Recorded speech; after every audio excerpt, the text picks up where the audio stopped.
porque algunos ya han entrado a clase. Entonces, pues bueno, gócenla, pásenla bien, no pare, sigue, pero en hablar, recuerden que va a regresar. Pónganse padres, madres de familia muy atentos con el tema de las escuelas, en términos de los útiles escolares. Uno entiende muy bien que quieren una nueva mochila, pero pues hay que tratar de persuadirlos, porque en mi época todo se heredaba, y más si uno era uno de familia numerosa. Pero ahora, pues hay tantas cosas, que yo la quiero de Stitch, no, yo que de la mujer, del hombre araña, no, yo la quiero de Moana, yo que, y para darles gusto, por eso hay que hacerles, no manita de puerco, pero hay que irlos persuadiendo para que sea lo que sirva, que eso es siempre muy importante. Así que bueno, cuidado también con las compras, como dice Vicente Gutiérrez Camposeco, mucho cuidado en las compras porque estamos llenos de chinaderas. Dicho de otra manera, de productos chinos que no necesariamente cumplen con los requisitos. Lo digo para que pensemos en nuestros productores, en los vendedores, hasta en la informalidad de lo que se hace en México. Bueno, les saludo de nuevo con mucho gusto. Canal 8 de Televisión Abierta. Estamos en la Ciudad de México, 8 en el Total Play, 151 de Easy, 606 Star TV. Red social X, @heraldo_televisión, red social X, @heraldo de México. En nombre de todos quienes hacen posible la emisión, gracias, aquí andamos, buen fin de semana, buena noche de viernes, les saluda Javier Solórzano. Por cierto, ya sabe que la presidenta hoy no se presentó a la mañanera, incluso por lo que me enteré por ahí alguien cercano, que le dio un gripón de aquellos a la presidenta, o sea, es de carne y hueso, por fortuna. Y entonces, todo el día hoy se la pasó descansando, ahí, ya sabes, un cargo muy... Y pasaron muchas cosas hoy, hombre, no nos hagamos. Pero algo que es interesante es que mañana tiene un acto a las 10 de la mañana, lo que hace pensar que podría estar ya en mejor estado de salud para mañana. Bueno, vamos al otro, lo que usted y yo sabemos. Así lo calificó, decisión personal. Rubén Rocha Moya retomó la gobernatura de Sinaloa, después de 112 días separado del cargo. No sé si recuerda que le dije, no voy a hacer que quiera regresar. Se lo dije hace 5 días o 6. No voy a hacer que quiera regresar. Pues regresó. El mandatario solicitó licencia al Congreso Estatal el 1 de mayo tras los señalamientos de Estados Unidos por presuntos vínculos con el cártel de Sinaloa. Rocha Moya explicó entonces que se apartaba para no interferir en las investigaciones de la Fiscalía General de la República y aseguró haberse puesto a disposición de las autoridades. Durante este periodo, compareció ante la Fiscalía General de la República por los señalamientos en su contra. Este viernes, el gobernador regresó a Palacio de Gobierno y retomó sus funciones al frente del Ejecutivo Estatal. Más tarde, no más faltaba, se echó a andar, está echado a andar, y luego nombró a la que era gobernadora interina, secretaria de Gobierno. No, está echado para adelante, pero no necesariamente este país quiere que siga donde está. Y cuando hablo de este país, hablo del gobierno federal, hablo del partido Morena y hablo de los gobernadoras de Morena, que también algunos de ellos pues han de estar viendo esto, pues ahora sí que le diría en vilo, ¿no? La tarde de hoy encabezó una reunión con su gabinete, reiteró que su mandato constitucional va a concluir el 31 de octubre del 2027. Imagínese, ¿usted cree, se lo planteo, que bajo las actuales condiciones en las que estamos, bajo la presión de los Estados Unidos en este tema, sea sostenible que se mantenga en el poder hasta el octubre del 2027? Todavía no llegamos ni a octubre de este año, o sea, 1 año, 2 meses. ¿Usted cree que sea sostenible? ¿Usted cree que tenga sentido para el país mismo? Rocha Moya dice que las acusaciones son falsas y que tras los 112 días de investigación no existen elementos que acrediten su participación en alguna conducta penal. Déjeme decirle, tiene razón, ¿no? No le han dicho que tiene alguna conducta, pero hoy le dijeron, por cierto, que las investigaciones no se han cerrado, lo que cambia las cosas. Y yo creo que fundamentó en buena medida muchas de sus decisiones con la pregunta, con la afirmación de la presidenta, que era pruebas. El asunto está en que ese discurso tiene un sentido en un momento y puede tener otro sentido en otro momento. La Secretaría de Gobernación, Morena, legisladores y gobernadores morenistas, hoy de plano marcaron distancia del regreso de Rocha Moya. Coincidieron en que se trata una decisión personal del mandatario. La Secretaría de Gobernación precisó que no se trata de una determinación del gobierno federal, e incluso, yo lo digo, como una sugerencia del gobierno federal. Y aquí viene lo bueno, hay que leer entre líneas este documento. Él recordó que la Fiscalía General de la República mantiene abiertas carpetas de investigación contra 10 personas señaladas por Estados Unidos, entre ellas Rubén Rocha Moya, ya otra vez de nuevo gobernador. Morena, partido donde milita el gobernador, aseguró que su dirigencia nacional no tuvo conocimiento previo del regreso y por ello se deslindó de la decisión. Los senadores de Morena se fueron por la misma línea. Rocha Moya tomó la decisión por su cuenta y esto yo creo que es también muy importante porque, agrego algo, Ricardo Monreal le sugiere que deje el cargo, ¿no? Que lo dejara. Pero no solamente es eso. ¿Sabe qué dijo Fernández Noroña? El que no puede romper una visa, porque también es de su conveniencia no romperla, dijo pues que le diga también que tome una decisión Alito y la gobernadora del estado de Chihuahua. Entonces, todo esto, creo, va creando un estado de las cosas. Un estado muy complejo, no le demos vuelta. Un estado que puede tener una circunstancia, una coyuntura, escenarios que pueden tener serias repercusiones. El retorno de Rocha también ocurre tras la detención de Fausto Corrales Rodríguez, ocurrida hace menos de 48 horas en la Ciudad de México. Corrales es considerado por la Fiscalía General de la República como el único testigo vivo conocido del presunto secuestro de Ismael El Mayo Zambada y del asesinato de Héctor Melesio Cuen Ojeda. El 25 de julio del 2024, Corrales recogió a Cuen Ojeda, es el acompañante, no era el chofer, son amigos de familias, ¿no? Bueno, y se lo llevó Cuen Ojeda, le dijo, llévame al rancho Huertos del Pedregal. Ese día, El Mayo estaba también presente, convocado, y estaba presuntamente convocado también el gobernador Rocha Moya. Ese día, recordémoslo, Ismael El Mayo Zambada fue llevado contra su voluntad a Estados Unidos y Cuen Ojeda fue asesinado. Sabemos que fue llevado contra su voluntad a través de una carta que él dio a conocer, que no ha negado en ningún momento el propio Mayo y que ha ratificado su abogado y que algunos testigos empiezan, que hay 2 testigos, uno que hoy se hablaba de él y otro que es el señor Corrales, que en cualquier momento nos dirán, si no es que ya dijeron, y lo que son las cosas, todo tenga que ver con todo. ¿Qué quiero decir? Lo detuvieron ayer y a lo mejor empezamos a saber, el gobierno, la fiscalía empezó a saber algunas cosas y estas cosas pudieran haber repercutido paradójicamente con el señor Rocha Moya. Tras el crimen, Corrales sostuvo la versión de que Cuen, en su momento, había muerto durante un intento de robo de vehículo. Incluso participó en la elaboración de un video para sostener esa historia. Totalmente falsa, totalmente falsa. La verdad que yo sigo sin entender cómo ahí no ha pasado nada con la fiscal, con quien era la fiscal, ¿no? Y con todos los que participaron de ello. ¿Por qué?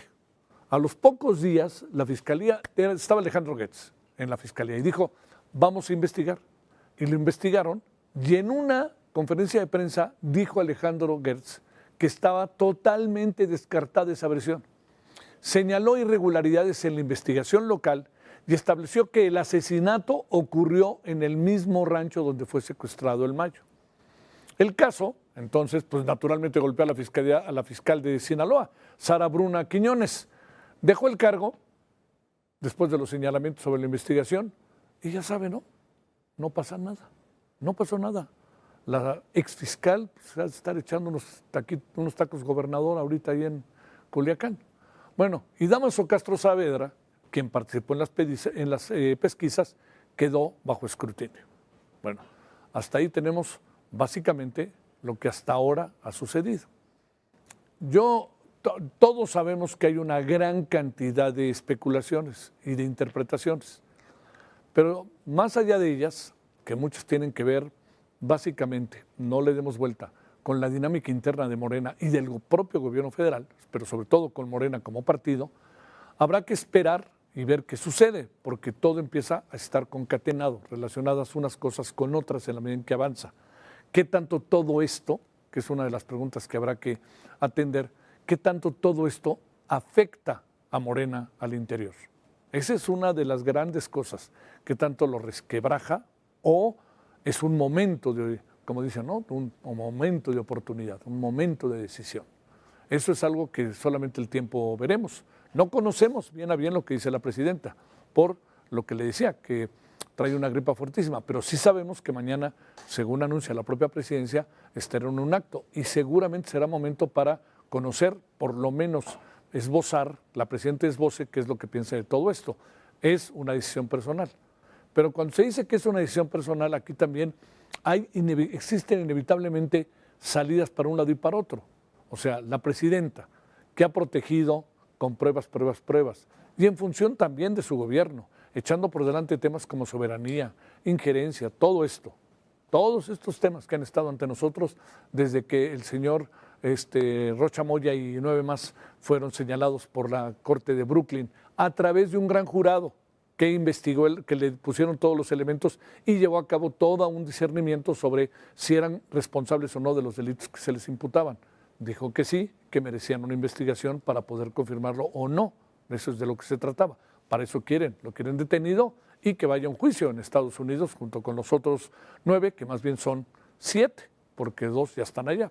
Entonces, cierro diciéndole que hay muchas especulaciones, es muy difícil saber a detalle, pero sí hay algo que es importante. La presidenta con todo esto merecía una mayor atención en todo esto. Y si no se hizo, es lo que aquí viene las muchas elucubraciones. Pero lo cierto es que aquí evidentemente estamos ante así como un antes y después de una situación de suyo delicada y que yo creo que habrá que ver los próximos días qué es lo que sucede. Le digo, puede haber muchísimas especulaciones, luchas por el poder, etcétera, pues que sí, seguramente se están dando, pero para tener todos los elementos a la mano, yo soy de la idea que hay que dejar 1 o 2 días, 3, para ir viendo cómo reaccionan y sobre todo cómo reacciona Estados Unidos. Estados Unidos ya reaccionó y dijo que la única manera en que exista el brutal cártel de Sinaloa y que haga todas estas cosas en contra de, incluso de Estados Unidos, pues es la corrupción que existe entre el cártel y las autoridades, los gobernantes. Bueno, asunto, que es un asunto fuerte. Y el que le vamos a contar como primer asunto es igual de atendible, diría yo. Fernando Farías ante la justicia.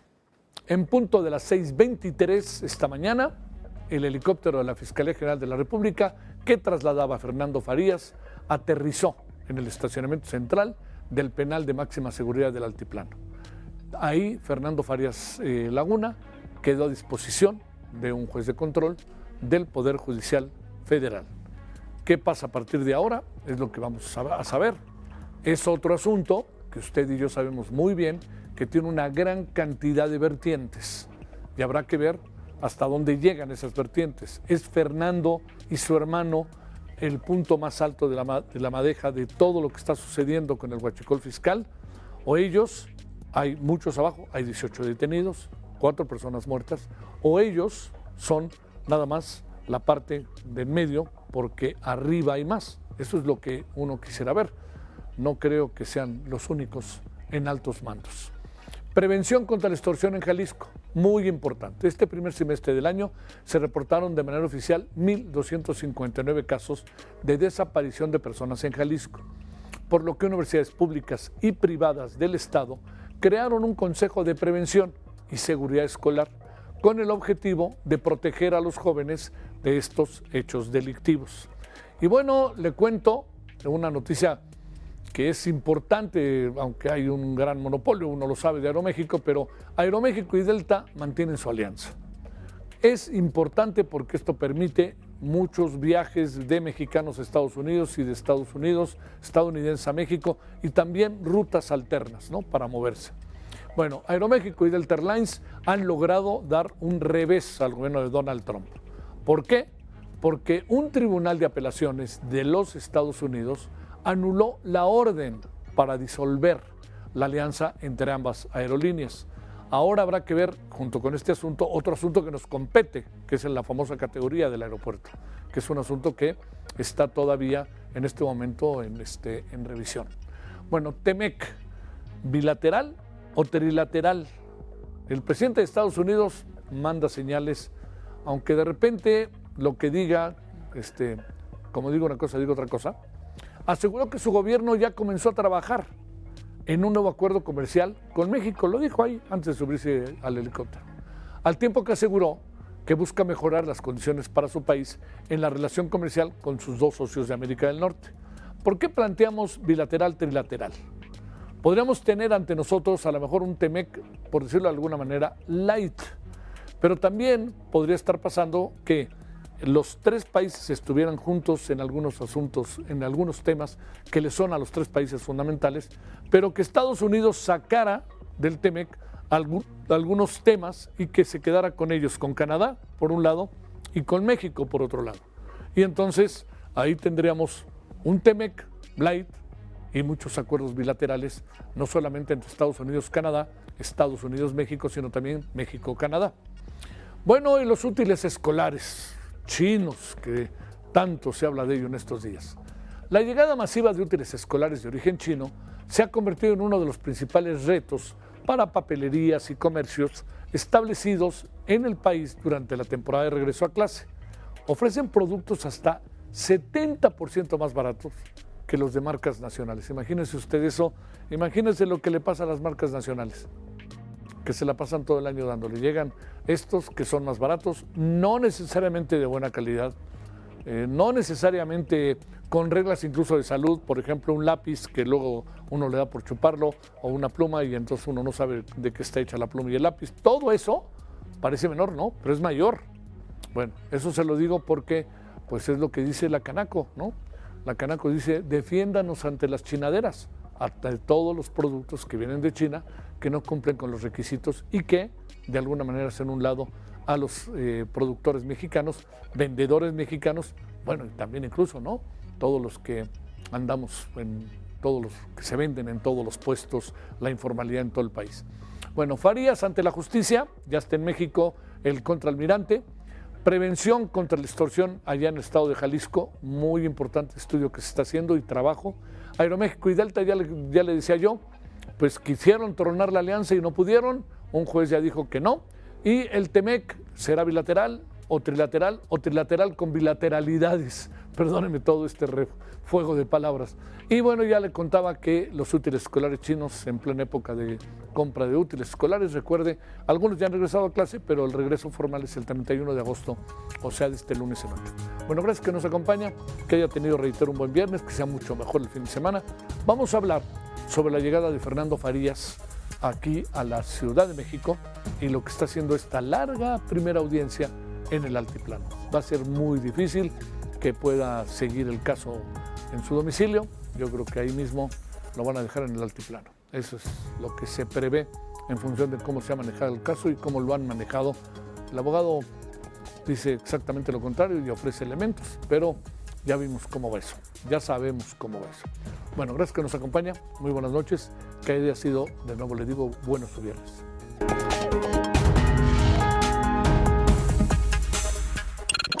Expulsamos a Fernando Farías Laguna. Este mexicano, ex contraalmirante de la Armada de México, era buscado por delincuencia organizada y contrabando de hidrocarburos.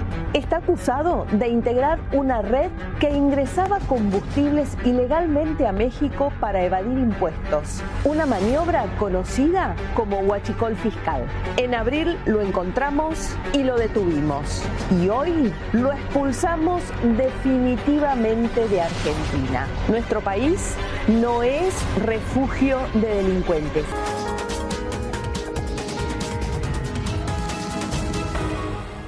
Bueno, entonces ya está en México un personaje muy buscado respecto al tema del huachicol fiscal. De Argentina pasó a Colombia y de Colombia llegó a México. El pasaporte que él tenía allá en Buenos Aires, cuando lo detuvieron, enseñó su pasaporte, era de guatemalteco. Obviamente, pues también, ¿no? Era falso. pero entonces por eso no se da el proceso en donde se le regresa al país de donde venía, porque había ahí un pasaporte falso y de donde lo tenían que llevar era a México, ¿no? Que esto es muy importante porque era su origen. Eduardo Alonso es el corresponsal en el Estado de México y está ahí y tiene todos los detalles. Adelante, Eduardo, gracias por tu tiempo. ¿Cómo te va? Buenas noches. A la orden, Javier, un placer estar contigo y con la audiencia. Por supuesto, a las puertas de los juzgados federales. Estos juzgados están contiguos al penal de máxima seguridad del Altiplano. Javier, hace 15 horas exactamente arribó Fernando N., ex funcionario federal, a este centro de readaptación social. Se tenía programada su audiencia inicial, donde representantes de la Fiscalía de la República pues estaría ahora sí que explicando y detallando los cargos por los cuales fue detenido. No se ha registrado, había una programación a las 14:30 horas, no se registró, una posterior a las 15:30 horas, y hoy en la pizarra electrónica de los juzgados se precisa que estaría iniciando la audiencia a las 20:30. No ha iniciado. A ver, ¿quieren tomar la llamada allá, por favor, para que escuchemos bien, Eduardo? Porque anda ahí en diferentes lugares. A ver, si pueden tomar la llamada ahí con Eduardo para que podamos, ya llevamos una parte de la nota. Me dicen cuando lo tengamos para que nos acabe de decir. A ver, ¿ya lo tenemos? ¿Todavía no? No, le estamos marcando otra vez. Le digo, es que está ahí en una zona en donde de repente es muy difícil pues, tener bien limpiecita la señal, porque pues hay una gran cantidad de antenas, como puede usted imaginar, y luego los propios edificios impiden en muchos casos la posibilidad de la comunicación. Ustedes me dicen a ver si no para irnos. Le recuerdo que Fernando Farías viene de Buenos Aires, venía de Guatemala. ¿Tenemos a Eduardo? A ver, Eduardo, nada más para concluir, es que escuchamos buena parte. Lo que procede ahorita, ¿qué es, Eduardo, en relación a Fernando Farías? Que inicie la audiencia, Javier. Una vez iniciada la audiencia, pues se estaría determinando si esta va a ser pública o privada. Y esto puede suceder privada si lo pide el representante de la Fiscalía General de la República o lo pide la defensa de Fernando. Estas razones pues las seguramente esgrimirán algún tipo de argumento, las estará analizando la jueza y ella estará teniendo la última palabra. Esto no ha sucedido, por supuesto. Estamos a la espera a que toque el turno de la audiencia, que estaba programada pues, a las 2 de la tarde, está prolongado, está programada en la pizarra electrónica a las 20:30, no ha iniciado y estamos a la expectativa. Oye, lo que queda claro es que difícilmente va a pasar algo distinto de lo que vamos pronosticando, que muy probablemente Fernando quede, sea indiciado y que se quede en la cárcel, ¿verdad? Sí, efectivamente, digamos, cuando un juez gira orden de detención, en su momento, pues tuvo que aportar los indicios de pruebas suficientes para que el juez haya concedido esta orden de detención, que eso ya sucedió, y ahora viene el siguiente paso, que es una posible, digamos, se dé la imputación y se da un plazo de aproximadamente 48 horas a 72 horas para que se establezca si hay una vinculación al proceso. Javier, ¿qué quiere decir esto?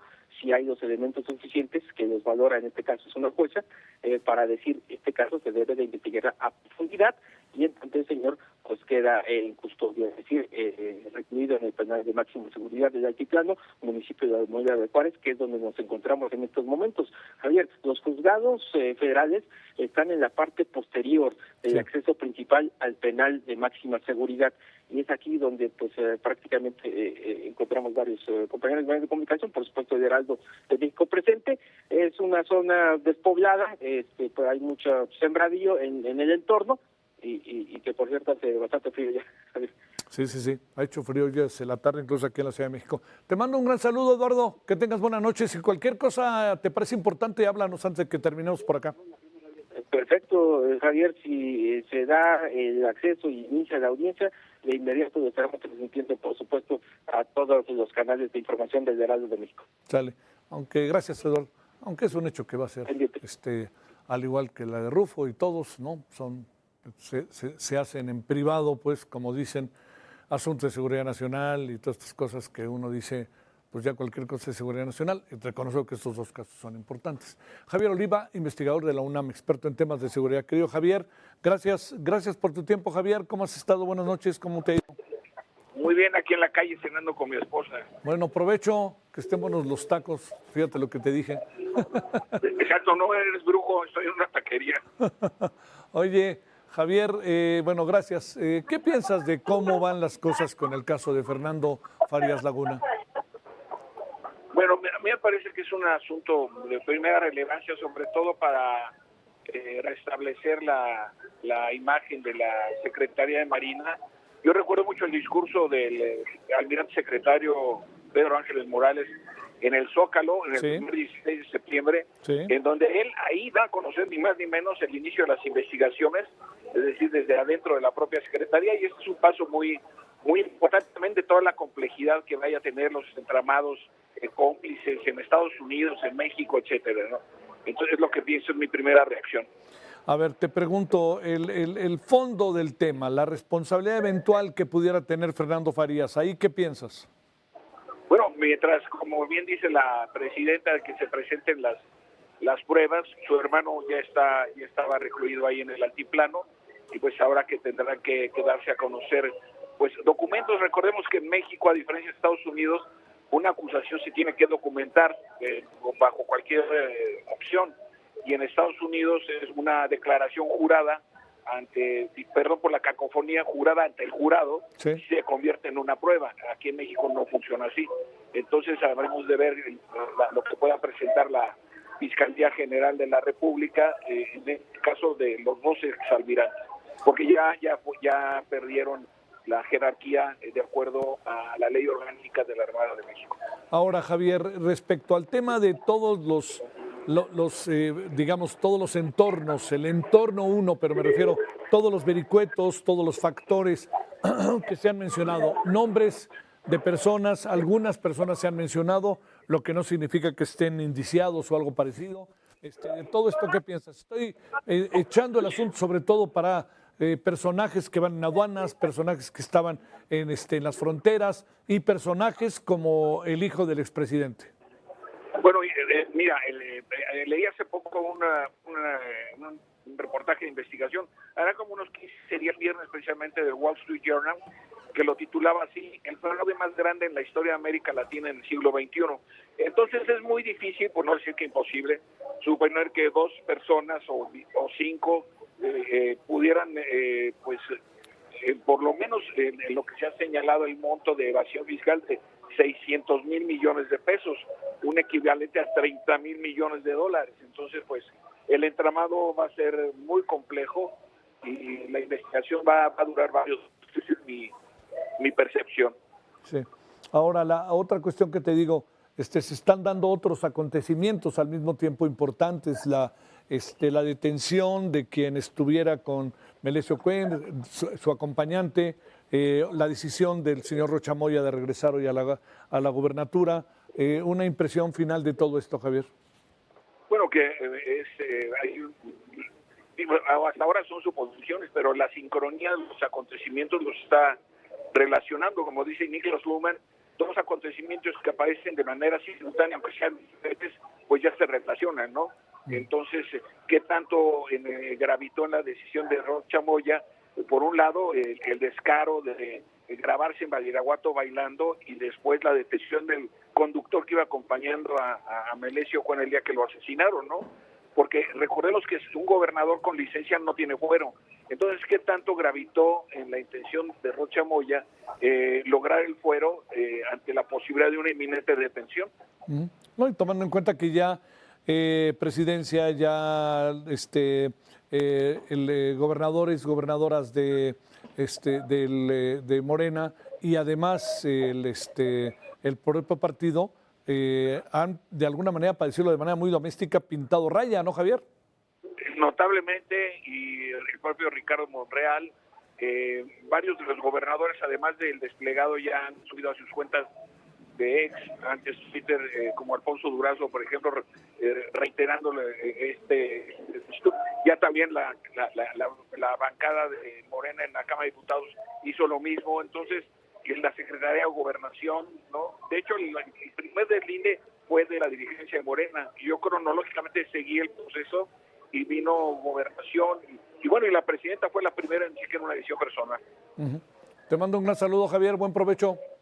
Otro para ti, muchas gracias por la invitación, buena noche, buen fin de semana. Buen fin de semana. Bueno, vámonos a la pausa y vamos a regresar con un asunto que es, fíjese que es importante, la creación de un consejo de prevención para proteger a jóvenes de secuestros virtuales y extorsiones en el estado de Jalisco.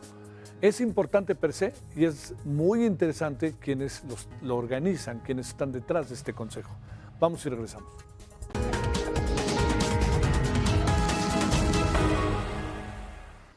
Bueno, le cuento que Jalisco encabezó durante un largo periodo la entidad con más desapariciones.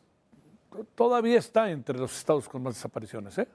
Hoy, con el uso desmedido de las redes sociales, los jóvenes pues se están exponiendo en Jalisco y en otros estados, algunos más señalados, da distintos riesgos, peligros, incluso podríamos utilizar esa palabra. A partir de esta situación, universidades públicas y privadas crearon lo que han llamado un Consejo de Prevención y Seguridad Escolar, que es un buen ejemplo para otros estados, mire.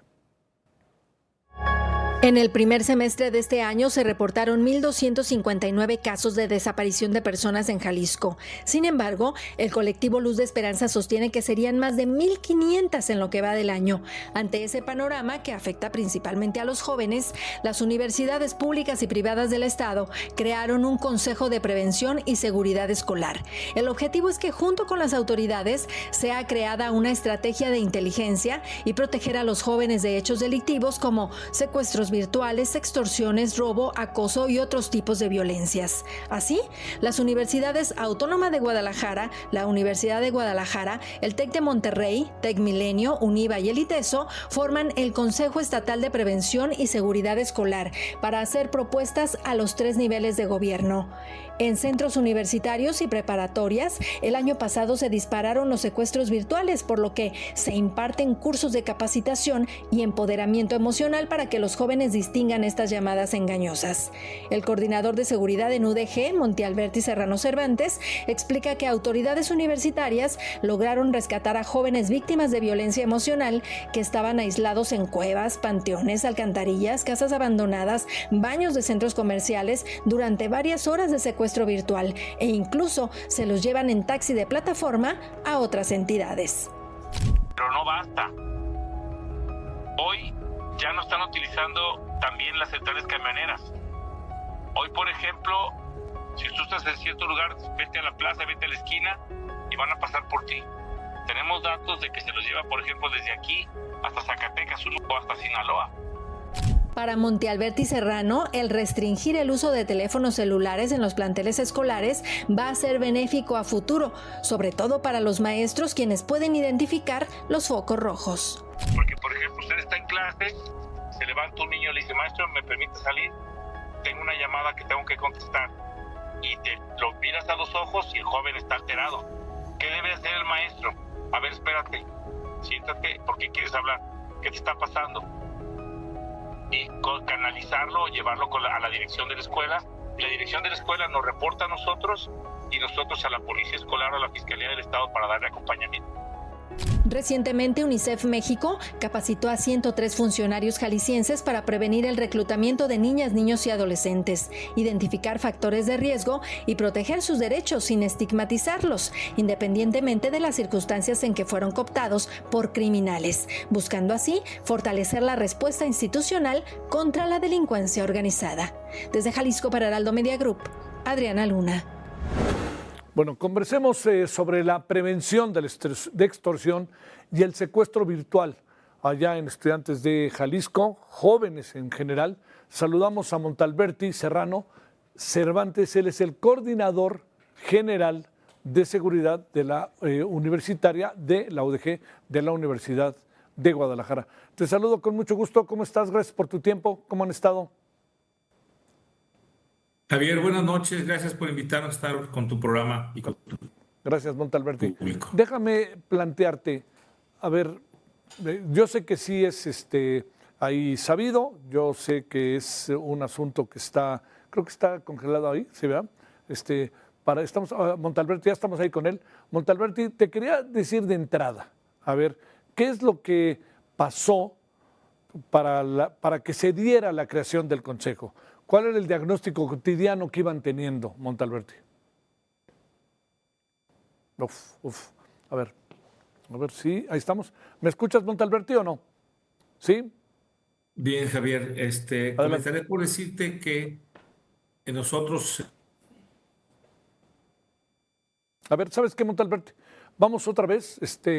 Estamos con Montalberti Serrano, coordinador general de seguridad de servicios universitarios allá en la UDG, para que, general de seguridad universitaria de la UDG, de la Universidad de Guadalajara, para que nos diga cómo es que llegaron a ese asunto. ¿Estaremos ya ahí o todavía no? No, ¿verdad? No, sí está lamentablemente la dificultad con el Zoom, pero a ver si ahorita en cualquier momento mejor no en cualquier momento, ahorita mismo ya le estamos marcando por teléfono para que podamos entrar con él vía telefónica. La idea es hablar de este proyecto que está funcionando, que además ha de tener diferentes razones de ser, que es como el punto de partida del que queríamos platicar con Montalberti. ¿Cuál es el diagnóstico que tienen de lo que pasa en Jalisco? Que eso es, yo le diría, de primerísima importancia. ¿Qué pasa en Jalisco para que suceda, para que se cree un consejo para evitar la extorsión, la inseguridad y que además los jóvenes no sean atrapados muchas veces a través de las propias redes sociales? Entonces, la idea es ver, a ver, ¿eso pasa en Jalisco? ¿No pasa en otros lados o qué? Bueno, Montalberti, como sea, aquí estamos y te agradezco de nuevo la conversación. ¿Cómo has estado? Gracias. Gracias. Oye, te preguntaba, Montalberti, de entrada. Bien, Javier, a la orden, Sí. perdón. No, creo que ya estamos ahora sí, por lo menos en la vía telefónica. Te preguntaba, a ver, ¿por qué este consejo? ¿Qué es lo que estaba pasando y qué es lo que está pasando allá en Jalisco?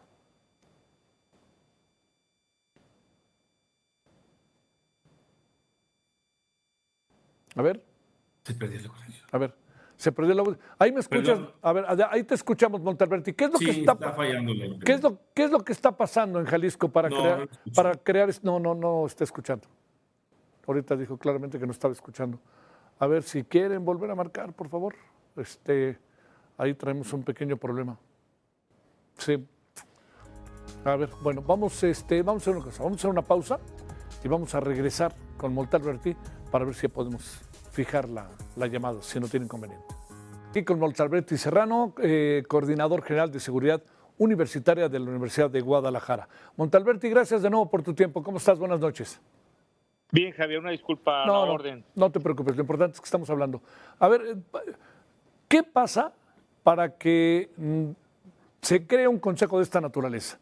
¿Qué diagnóstico fueron llevando a cabo? ¿Qué fueron encontrando, Montalberti? Bueno, comenzaré por decirte que nosotros somos parte de la Coordinación General de Seguridad de la Universidad de Guadalajara. Ajá. Y estamos diseminados en todo el estado de Jalisco. Y a través de los años hemos recabado información fuera de nuestras escuelas. Elaboramos un programa que se nombró Universidad Segura y lo trabajamos de escuela segura, entorno seguro y sendero seguro. Y cuando empezamos a trabajar el tema del entorno y el sendero seguro, el perímetro de las escuelas o el tránsito que hacen nuestros jóvenes para llegar a la escuela, 7 o 8 cuadras a las 6 de la mañana o a las 5 de la mañana para llegar a clases, nos dábamos cuenta y recabábamos información que afuera ocurrían cosas que no detectábamos. Robos, asaltos, acosadores, exhibicionistas, levantones, intentos de violación, violaciones. Entre los asaltos, algunos de nuestros alumnos, desgraciadamente, por robarles el celular han sido asesinados. Entonces el tema era fuerte y recabamos esa información prácticamente desde el 2010. Tenemos 16 años trabajando eso. Pero nosotros nos preguntábamos si lo que nos pasa a nosotros como Universidad de Guadalajara también le pasa al TEC de Monterrey, al Univer, a Cobaeg, a TEC Milenio. Y entonces nos reunimos varias universidades y comentábamos qué era lo que nos pasa a los unos o los otros. y veíamos que coincidían algunos detalles, como los asaltos, los robos. Pero últimamente, Javier, el tema del ciberespacio, que hoy es un riesgo fuerte para nuestros jóvenes. Ajá. Antes te robaban el celular o la mochila o tus cosas. Hoy te roban tu persona. Se llevan a nuestros jóvenes y corren riesgo a través de los secuestros virtuales, las llamadas de extorsión o incluso el reclutamiento. Oye, Montalberti, a ver, hay como un común denominador, jóvenes entre qué edad y qué edad, jóvenes fundamentalmente mujeres, fundamentalmente hombres. ¿Qué es lo que van encontrando en esta revisión del prototipo? Bueno, a través de los años eran jóvenes de 18, 20 años, 21 años, Ajá. pero según pasa el tiempo, hoy hay jóvenes de 14, 15 años. Pero según el Estado ya hemos recibido algunas noticias de que van más jóvenes, de 13, de 12 años. O sea, ya no es nivel bachillerato, desde secundaria, los que corren el riesgo y la problemática que tenemos. Por eso hicimos la propuesta de formar este Consejo Estatal de Prevención y Seguridad Escolar para compartir lo que nos pasa los unos a los otros y buscar homologar criterios de actuación, de prevención, y saber lo que le pasa y compartirlo a los 3 órdenes de gobierno. Ya en estos 3 órdenes de gobierno tenemos de invitado, por ejemplo, en el estado de Jalisco, al director de C5, a la Fiscalía del Estado, a la Secretaría de Inteligencia y Búsqueda de Personas, que nos orientan en la toma de decisiones y entre todos vamos fortaleciendo ya una nueva cultura de autoprotección, una nueva cultura de prevención, de denuncia, y sobre todo, Javier, de sensibilización, que a todos nos vaya quedando claro o medianamente claro de qué tamaño es el problema, tanto al interior de nuestros planteles como en los entornos y senderos escolares. ¿Qué han encontrado hasta ahora en el trabajo que han venido haciendo? ¿Qué, digamos, cuáles son como las constantes que alcanzan a apreciar, Montalberti? ¿Qué es lo que les dicen? ¿Cuáles son en las reuniones con los jóvenes sus temores, sus preocupaciones, en fin? Últimamente son las llamadas de extorsión y los secuestros virtuales.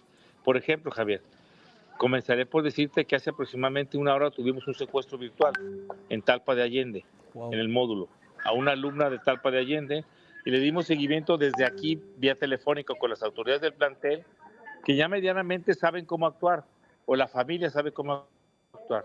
Y fue localizada la niña a unos 7, 8 cuadras de la escuela, hace 1 hora apenas. Sí. Entonces, me doy cuenta que también las demás escuelas tienen ese problema de los secuestros virtuales. En algunas escuelas, por ejemplo, a nosotros nos piden 200 o 300 mil pesos de rescate, pero las escuelas o universidades privadas, 3 o 4 millones de rescate, porque son empresarios, gente más pudiente. Claro. Oye, yo decía al inicio que es un modelo interesante para otros estados, reconociendo que Jalisco pues, tiene una tasa de desaparecidos importante, pero digamos la zona, el Bajío, toda, muchas cosas se podrían hacer de manera colectiva, ¿no? Sí, de hecho, te comentaré también que hicimos la propuesta de crear un Consejo Nacional de Prevención y Seguridad Escolar. Ya tuvimos una reunión hace unos pocos meses con varias universidades del país y estamos buscando cómo fortalecer este Consejo Nacional para compartir con los 3 órdenes de gobierno nuestra visión, nuestra propuesta y tratar de poner en la mesa aquello que todo mundo pareciera que no nos damos cuenta que existe. Por ejemplo, nuestras niñas a veces son agredidas por personas en condición de calle. Mira. Nosotros tenemos 2 casos de niñas violadas por personas en condición de calle. Sin embargo, pasamos por las calles que viven personas adentro de las alcantarillas y nadie los atiende. Nadie les da seguimiento hasta que no salta la alarma. Estamos buscando homologar criterios en este programa de senderos seguros para que los entornos de nuestras escuelas se refuercen con cámaras de C5, con botones de alerta, con puntos púrpura y se capaciten nuestros jóvenes para que sepan dónde tienen que conducirse, quién llega y se sienta fuera de la escuela, el consumo y venta y distribución de drogas que a veces toca la puerta de nuestras escuelas. Y hoy, Javier, ya no ocupan fumarse un porro. Hoy compran gomitas, chicles, chocolates, galletas mágicas, brownies. ya ha evolucionado el tema y la accesibilidad con que los jóvenes tienen acceso a las drogas. ¿Qué pasa con los padres de familia, padres y madres de familia, Montalberti? Creo que también esa es una tarea que hay que emprender, porque la prevención y la seguridad debe de venir desde casa. Yo creo que la alternativa hoy en día, Javier, se llama conciencia.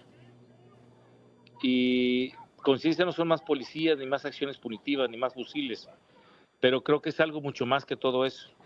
Es la conciencia que hay que tener contra todo y contra todos los que generan violencia y actúan en consecuencia. Sensibilizar a los padres de familia sobre los riesgos, pero también a los alumnos, a nuestros profesores. Por eso nosotros impartimos una serie de cursos de capacitación desde que llegan al primer semestre, al bachillerato. Y entre ellos, Javier, un curso básico que es un taller de cultura de denuncia, medidas de prevención urbana, enseñarlos a caminar en la calle, llamadas de extorsión y secuestros virtuales. Pero no nomás a los alumnos. Oh, claro. También a los padres de familia y a los abuelos. Hoy lo damos de manera virtual en casa. Tú tomas el curso en la escuela, pero mis abuelos pueden tomar el mismo curso en casa, de manera virtual. ¿Qué pasa con el transporte público? También es complicado, porque tenemos, por ejemplo, alumnas que salen a las 5 de la mañana para llegar a clase a las 7 de la mañana. Sí. Tienen 18 años y en la casa de esa niña, de Eloísa, no hay carro. Ajá. Y en la casa de Eloísa no hay papá. Sin embargo, ella quiere salir adelante y se esfuerza por salir y llegar a clase a las 5 de la mañana. ¿Qué le decimos nosotros a Eloísa? Que eso no nos toca, o buscamos alternativas para ayudar y fortalecer y facilitarle el transporte y la llegada a la escuela. Uf, qué cosa. Oye, ¿se nota el avance, Montalberti? Sí, porque también parte de esa conciencia es hacer conscientes a las autoridades de los 3 órdenes de gobierno que los necesitamos. Claro. Por ejemplo, una calle mal iluminada es inseguridad y es violencia. Sí. Una calle mal podada y sucia es violencia. Una calle plagada de vehículos abandonados es violencia. Claro.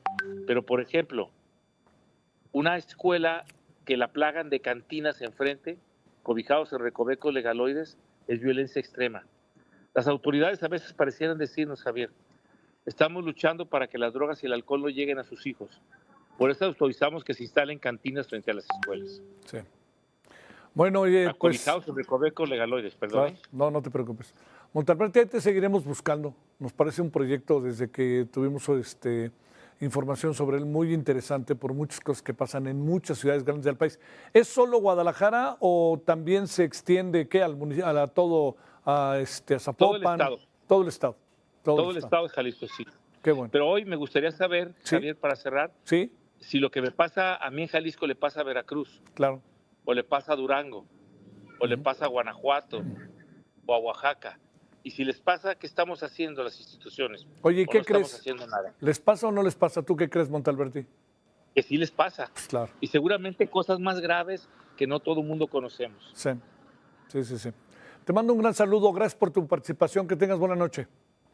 Buenas noches, Javier. Un abrazo y pendientes. Claro que sí.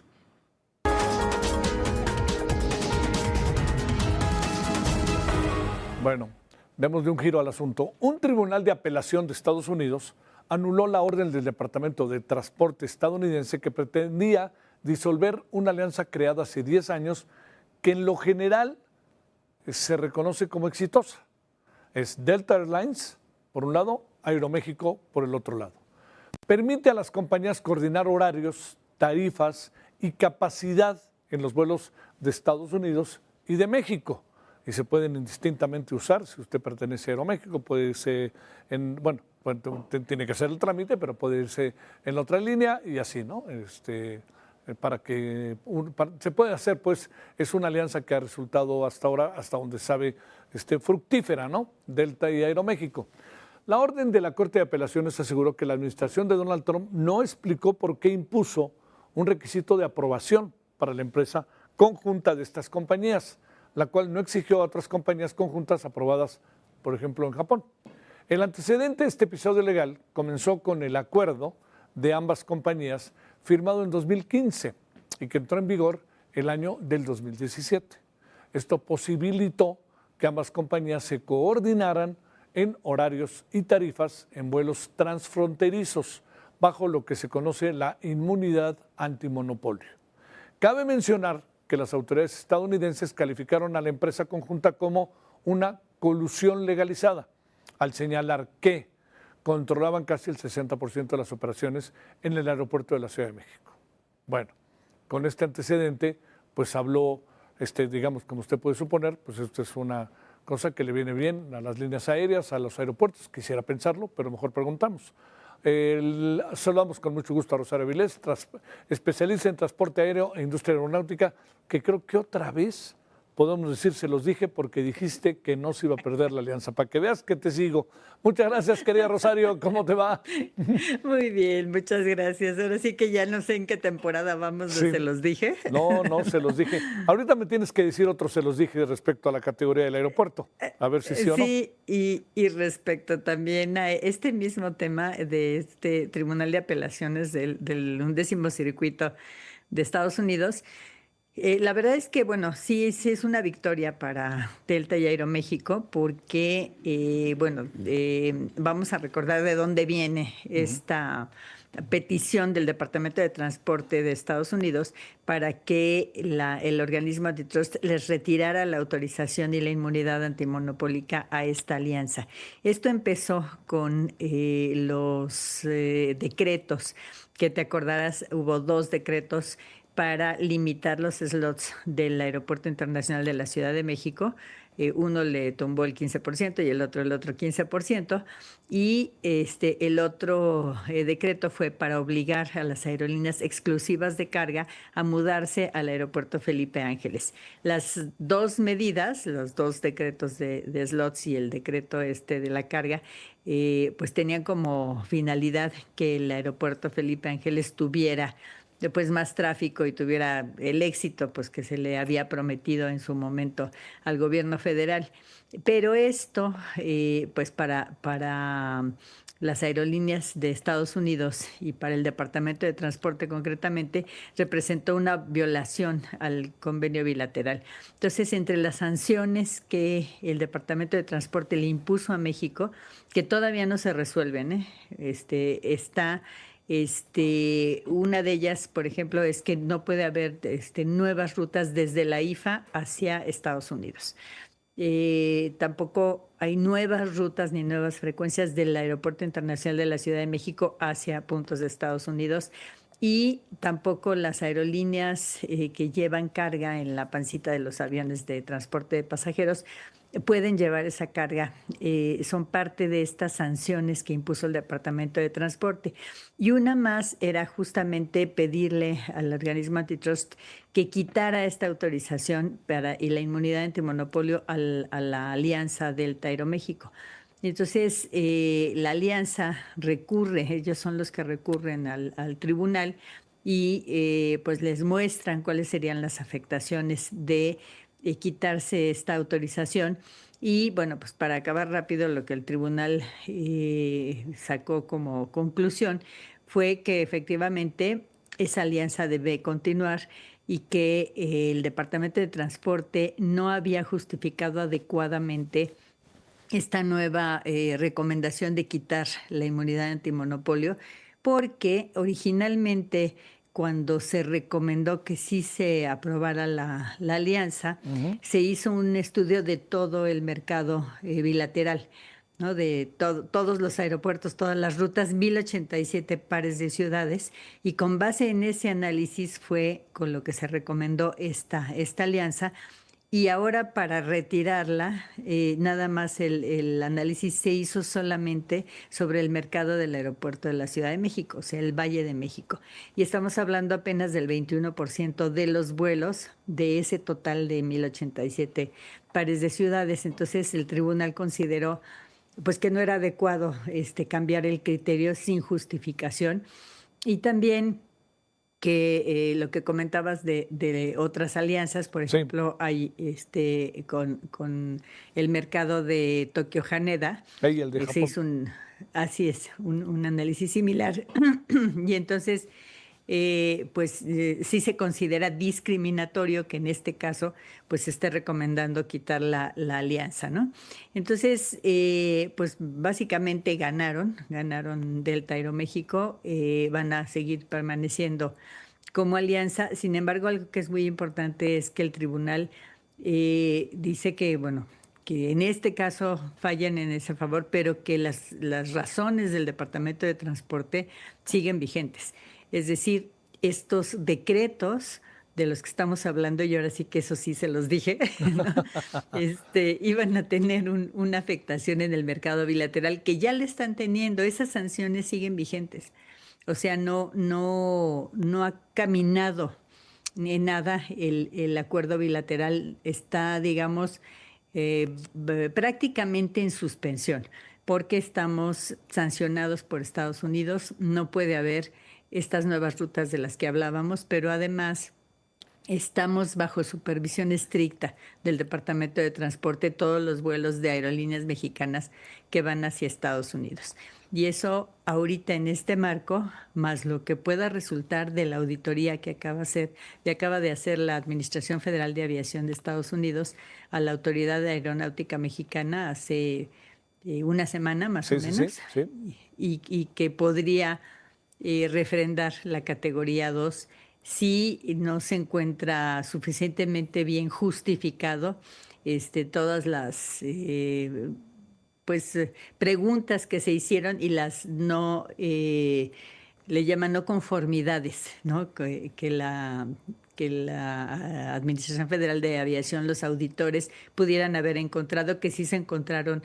Algunas no son muchas, pero sí se encontraron algunas no conformidades y estas las tiene que justificar. El plazo es de 60 días para que la autoridad aeronáutica las justifique, pero incluso mañana podrían decir, pues no nos pareció que estaba bien y vamos a categoría 2, o si nos quedamos así. Va a depender mucho de estas no conformidades, qué tan graves puedan ser. A ver, entonces, el AIFA sigue estando en donde está, me refiero en términos de las decisiones de vuelos a Estados Unidos, etcétera, ¿no? Así es. No hay vuelos a Estados Unidos desde el AIFA. Así es, o sea, no hay nuevos vuelos. Había unos cuantos que ya se habían aprobado, ¿sí?, antes de estas sanciones. Esos se quedan, pero las nuevas rutas, eran 11 rutas nuevas, no se aprobaron y no van nuevas, ni esas ni ninguna otra. Bueno, lo que quiere decir también que se queda donde está el AIFA, que eso para el AIFA y su rentabilidad, pues es también supongo yo, ¿no? Es un revés, ¿no? No nos Así hagamos. es, sin duda, sí es un problema. La razón fundamental de las nuevas rutas, de las no nuevas rutas, y todo esto tiene que ver con que ¿qué no les da el AIFA? O es en su conjunto la disposición del cielo abierto, como luego dicen, de la aeronáutica en México. Realmente el fondo son estos decretos de los que estábamos hablando. Sí, claro. O sea, los dos decretos que limitan los slots en el Aeropuerto Internacional de la Ciudad de México, porque el Departamento de Transporte lo que alegan es eso se hizo de manera unilateral, sin la consulta que está prevista en el bilateral, ¿no? Y el tema de obligar a las aerolíneas cargueras exclusivas de carga a operar desde la IFA y no en el Aeropuerto Internacional de la Ciudad de México, que también, pues aunque se hizo una consulta, fue una consulta ex post, o sea, primero salió el decreto y después vino la consulta, y por otro lado, se les dio muy poco tiempo y realmente no se escuchó la voz de la industria, o sea, se les dio muy poquito tiempo. López Obrador pensó que no iba a pasar nada, pues claro que iba a pasar. Así es, sí, así es. Sí, mi decreto y ahí les voy, adiós. No, pues claro que no. Así es, sí, porque de pronto no se entiende por qué se hacen estas revisiones y estas auditorías o por qué hay estas molestias, pero hay tratados, en este caso es un acuerdo bilateral que no se está respetando, y entonces pues ese es ahora sí que tienen materia para hacer esas sanciones, ¿no? Ese es el asunto. ¿Tú crees que esto cambió, no? No, ¿verdad? Yo lo veo muy difícil. No ha cambiado en todo este tiempo. Sí. O sea, tenemos más de un año en el litigio. Esto ya había empezado desde antes porque esto empezó en la administración de Biden. Esa molestia ya existía, pero realmente se agravó con la administración de Trump y ya lleva pues más de un año y todavía no se resuelve y ni se ve que se vaya a resolver hasta que haya verdaderamente un acuerdo de fondo y yo sigo pensando que una de los requisitos va a ser que estos dos decretos que limitan al Aeropuerto Internacional de la Ciudad de México en su capacidad de 61 operaciones por hora tendría que restituirse y pues no hay razón técnica aeronáutica para que no haya 61 operaciones por hora. Las razones que están ahí son más bien de capacidad en tierra que pueden subsanarse porque hay espacios, hay lugares en donde poner más hangares o más terminales y más lugares para que haya pasajeros en tránsito y como ocupación. Entonces, realmente no se justifica desde el punto de vista técnico aeronáutico. A ver, ahora, la otra pregunta, ¿qué pronosticas? Y no quiero utilizar la palabra de manera ligera, que pueda pasar con la categoría del aeropuerto. Ahorita estamos en categoría 1, ¿no? Sí, en general la categoría es para la autoridad aeronáutica. A ver. No pone en duda ni la capacidad del aeropuerto ni la calidad de las aerolíneas ni de sus aviones. Lo que está poniendo en duda es la capacidad de la autoridad aeronáutica mexicana para supervisar adecuadamente la operación de las aerolíneas que tienen vuelos hacia Estados Unidos.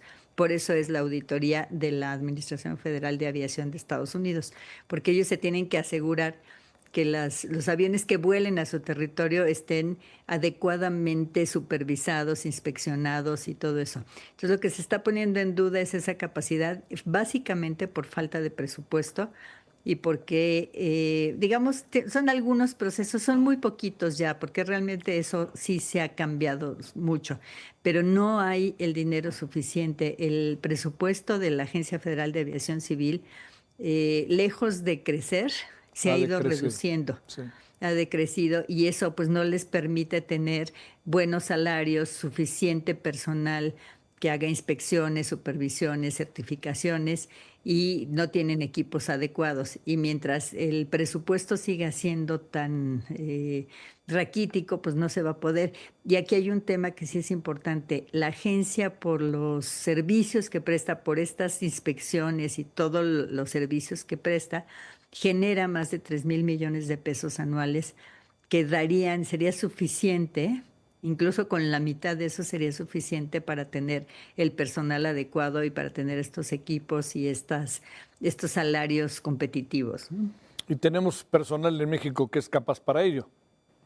Sí, nada más que pues, les tienen que pagar bien, porque digo, no es remoto encontrar, y yo he encontrado muchos técnicos que ahora trabajan en otras empresas privadas y que ganaban muy poquito en la Agencia Federal de Aviación o en la Dirección de Aeronáutica Civil de antes, y que claro, ganaban, pues no sé, ¿no? 12,000, 18,000 pesos y son muy buenos, tienen 30 años de experiencia y obviamente les ofrecen 3 veces ese salario, que pues no vámonos. Es mucho para una persona con esa capacitación. Entonces, pues se van y entonces es volver a empezar. Y eso es lo que cuestiona la Administración Federal de Aviación, que no se está reteniendo al talento, no se le está pagando adecuadamente. Sí, claro. Y pues no le están dando el servicio que requiere la aviación comercial mexicana y la aviación que tiene vuelos hacia Estados Unidos para garantizar que haya las condiciones de seguridad operacional adecuadas, ¿no? En esta área y en muchas otras, querida Rosario, ¿no? Pero bueno. Así es, por desgracia. A ver, tu perspectiva es que pasaremos a categoría 2 o nos quedaremos otro buen rato en 1. Híjole, ese sí, ahorita sí estamos, ahora sí que 50-50. Sí. No, antes de la revisión se pensaba que estábamos un 60-40, ¿no? 60 de categoría 2. La verdad es que no nos fue tan mal. La auditoría tiene 3 partes. Una es un cuestionario muy largo que tienen que contestar los técnicos de la AFAC. Y la otra parte es documentar que efectivamente eso que dice ahí es verdad. Sí. Y la tercera es una revisión un poquito como aleatoria de casos concretos de revisiones que se hayan hecho para revisar pues los documentos en las empresas que avalan esas revisiones y que se hicieron adecuadamente. Entonces, antes de la auditoría se hicieron varios ejercicios, simulacros y otras cosas. Y aparentemente ya en la revisión no les fue tan mal, pero la verdad es que aquí juegan muchas cosas, ¿no? Si se ponen muy técnicos, pues sí nos vamos a categoría 2. Y, Sí. y como estamos en es que también el contexto complica las cosas. claro. Este asunto del bilateral no se ha resuelto y yo creo que también está enrareciendo el ambiente.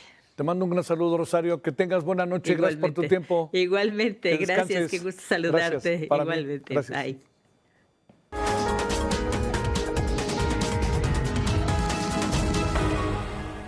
Donald Trump reiteró que su gobierno trabajará en un nuevo acuerdo comercial con México. Lo dijo hoy, ahí subiéndose el helicóptero, por ahí estaba. Con mucha confianza precisó que será más benéfico que el tratado vigente porque él dice, yo sé hacer buenos negocios. Uno de los puntos principales de las negociaciones estará centrada en proteger a los agricultores estadounidenses. Marcelo Ebrard, secretario de Economía, confió en que este acuerdo sea similar al que discuten de forma paralela Estados Unidos y Canadá. Estamos, no digo en vilo, pero estamos en los prolegómenos de algo que en verdad muy claro todavía no queda. Canadá y Estados Unidos están en la fase final de sus negociaciones para cerrar un acuerdo comercial, lo han dicho los dos países. La urgencia es porque Donald Trump amenazó con aplicar desde el primer segundo del sábado nuevos aranceles del 50% sobre productos canadienses que sumarían cerca de 20,000 millones de dólares. Entre los puntos centrales de las pláticas están reducir a 15% el impuesto a los autos fabricados en Canadá. Además, rebajar a 25% el gravamen al acero y al aluminio canadiense. Trump también exige cambiar la asignación de las licencias de importación de productos lácteos, el retiro del impuesto sobre los autos estadounidenses, reactivar la venta de bebidas alcohólicas estadounidenses en las tiendas en las provincias de Canadá. En eso andamos. Arlene Ramírez, académica del Departamento de Estudios Internacionales de la Universidad Iberoamericana. Estamos con ella. Querida Arlene, de nuevo te molestamos. ¿Cómo has estado? Muy buenas noches. Buenas noches, con gusto saludarte como siempre, Javier. Gracias por la invitación. ¿Vamos tras el bilateralismo o seguimos con Temec? ¿Qué supones? ¿Hacia dónde vamos? Pues mira, creo que para Donald Trump esta faceta bilateral representa una rearquitectura económica que le puede garantizar a los Estados Unidos 10 años adelante, ¿no? Una seguridad económica que no tiene hoy. Por supuesto que de fondo hacia México está la relación con China y que por supuesto además implica, por ejemplo, pues aprovechar la proximidad que tiene México, los costos menores en producción de manufactura que ofrece México, pero sobre todo aprovechar esta coyuntura jurídica del TEMEC para a su vez negociar una relación bilateral que pueda reducir, por un lado, el déficit comercial de los Estados Unidos, pero además que le pueda ayudar a Trump en su proyecto económico de gobierno de la reindustrialización de los Estados Unidos, bueno, usando a México como un actor importante que le pueda favorecer estos proyectos de reindustrialización. Ahora, la pregunta en este sentido es, ¿nos conviene, no nos conviene o no nos queda de otra? Pues mira, yo creo que a México en realidad no le queda de otra, pero hay que matizar porque al final México hoy tiene una posición que debe estratégicamente aprovechar. No nos queda de otra. ¿En qué sentido? México, para poder completar el ciclo de TEMEC, aún con estas revisiones anuales, México tiene todavía mucho que ponerse al corriente, sobre todo en materia laboral y en la capacidad de manufactura. Entonces, en ese sentido, creo que tenemos que hacerlo porque de otra manera, aunque estén las revisiones del TEMEC, pues México seguirá teniendo incumplimientos. ¿Por qué hago referencia a eso? Porque hay que decirle a tu auditorio, Javier, que México, si se diera la negociación bilateral, no es en automático la cancelación de TEMEC ni de la relación bilateral. Correrían en paralelo, Claro. ¿no? Como se hace con la Unión Europea y algunos países con los que tenemos una relación bilateral comercial. ¿Qué es lo que, digamos, a ver, estos temas como seguridad, en la relación bilateral, híjole, el tema del narcotráfico, migración, ¿qué tanto está pesando en Trump? Está pesando mucho porque al final estos fueron ejes discursivos de su campaña muy importantes, ejes de los cuales además sacó compromisos importantísimos que hoy en el escenario de las próximas elecciones de noviembre pudieran no dejarlo tan bien parado. ¿No? En materia de política exterior, Trump tiene demasiados frentes abiertos y el tema comercial le puede ayudar eventualmente a reconducir la política económica interna, aprovechar el escenario externo, estabilizar su capacidad económica interna, los indicadores macroeconómicos, sobre todo aquellos relacionados con la creación de empleos y el consumo directo, que es donde hoy Estados Unidos sigue muy afectado. Oye, la otra parte que está siendo relevante, ¿cómo quedaríamos nosotros con Canadá, Arlene? ¿Qué es lo que alcanzas ahí a apreciar por ahora bajo esta nueva dinámica que se están dando las cosas? Mira, México tiene que actuar con mucha prudencia respecto a Canadá, porque estos cambios en el escenario trilateral y regional están haciendo que Canadá y México se vuelvan competidores directos en áreas en donde había reglas de comercio internacional que evitaban que fuéramos competidores directos en sectores nodales del tratado. En este sentido, como tú lo mencionabas hace rato, el tema del acero, del aluminio, de la manufactura de los automóviles, México y Canadá entonces podrían llegar a ser competencia directa y, por supuesto, eso puede afectar el comercio trilateral, pero sobre todo la relación México-Canadá, que de alguna forma, si me permites la expresión coloquial, pues está puenteada, ¿no?, a través de los Estados Unidos. Y estos cambios de repente, tanto en la relación bilateral Estados Unidos-Canadá, Estados Unidos y México, y ahora México con Canadá, podría, por supuesto, generar que en 2027 el tratado, el TEMEC, el Tratado México, Estados Unidos y Canadá, entrara en temas muy complejos de negociación prolongada que al final pues no lograran un acuerdo trilateral y entonces esto generara una fragmentación regional que bueno, es menos probable, pero al final puede ser muy relevante, sobre todo si tomamos en cuenta que para Canadá Estados Unidos sigue siendo un socio comercial muy importante y México ha sido en 2025 pues uno de los socios comerciales más fuertes para Estados Unidos también. Bueno, oye, acá dentro en México, ¿cómo ves? ¿Hay preocupación? ¿No hay preocupación? Porque también es eso. Nunca habíamos estado como, bueno, solo cuando se creó, ¿no? Allá en el 94, por ahí así, el Tratado de Libre Comercio para América del Norte, ¿no? El Telecán. El NAFTA, el Telcán. Sí. A ver, adelante. Justamente, fíjate que creo que estamos en un momento de paralelismos históricos, económicos muy interesantes. El entorno global no favorece la pérdida de especulación, al contrario. A México este tipo de especulación no le funciona muy bien y potencialmente esto puede ser una buena noticia para México, pero todo depende, por supuesto, de cómo va a quedar Estados Unidos respecto a las reglas de origen, que eso va a ser fundamental. Y otra cosa muy importante será, y eso será el detonador de mayor certidumbre o no, la relación con China. Claro. Estados Unidos tiene perfectamente delineado que esta propuesta bilateral le implica a México hacer un reequilibrio de su comercio exterior. Y eso impacta, por supuesto, no reemplazar a China, pero sí darle en esa relación bilateral una estructura completamente diferente a la relación de Estados Unidos con México y de México con China por el tema de las cadenas de valor.